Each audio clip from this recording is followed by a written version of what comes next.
Let's go to the Buffalo Bills. You can pull up The Buffalo Bills. The Buffalo Bills. The Bills. So Bills surprisingly still up there. I mean, they've lost 8 starters from last year's team. 8 starters are no longer there. Offense and defense combined, yeah. But a lot of the defense got lost. So Leonard Floyd went to the Niners, obviously. That's their stud defensive end. Yep.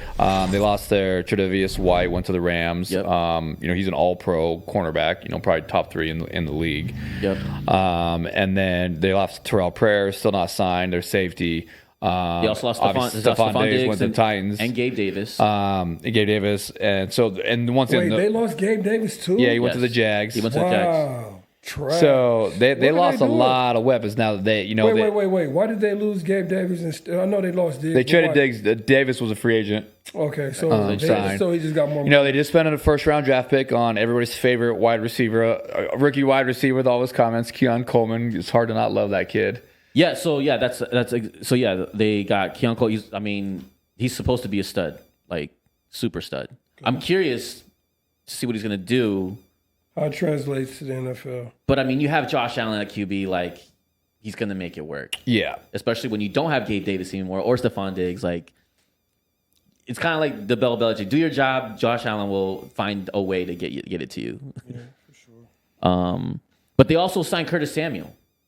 Yep. They signed Curtis Samuel from the Commanders, who is also a veteran QB, but I think they're going to utilize him exactly the way the Commanders did, but just on the Bills. Yep.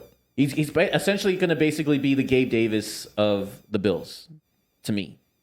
For sure. What do you think? Yeah? No? No, I don't think Curtis Samuel's really going to be running those lot of routes. He's more of a gadget player, like screens out of the backfield, slants like that. Khalil Shakir is a receiver that's going to feel like Gabe Davis' role as far as the deep ball goes, and in the slot, but. Yes, Curtis Samuel will take the edge off the top, but I could see Samuel having a lot of those screens in and around. Samuel plays more like that Debo role. Got it. Yeah. Where they'll be doing in and rounds or getting in the ball in space, trying to create plays, plays after the catch. So the question remains, I think the under over for the Bills is 10.5 wins. Are the Bills going to hit under over 10.5? Under. That's easy. 3. Their league. 4, 5. That division is tough as hell. 6. Aaron Rodgers is with the Jets. 7. 8. Yeah, that's a tough schedule too. Give them. I remember we saying that. We're curious to look. AFC East looks like they got some of the toughest schedule because they play the NFC West, and they have their own inter-division games, so they got a tough schedule too. And they're playing, Jacksonville. Tennessee, that's an automatic. They got Houston, so they've got a tough schedule as well. Oh yeah, they do. So under over for you. Jeez. So I'm going under. Obviously, I said that team's depleted. And also, since I think we talked about it, I think Jets is going to take the division here, and we'll talk about that next. But I think under. Under. I also take the under. I think they're actually. Think they make the playoffs, but I think they're 9-7. I think they don't make the playoffs. I don't think they make the playoffs. I think they go 8-9. With that schedule, I think they lose their first 5 games. I think they're going to lose the Cardinals. I think that's another Colts? Conversation that we need to have. But yes, yeah. I think that the Cardinals actually beat them.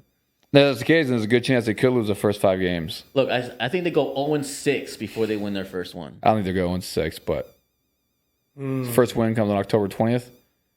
The first win's going to be October 20th against the Titans, and that's going to be like all headline news. Their secondary is weaker. Their offensive line is weaker. They have. They still got Josh Allen.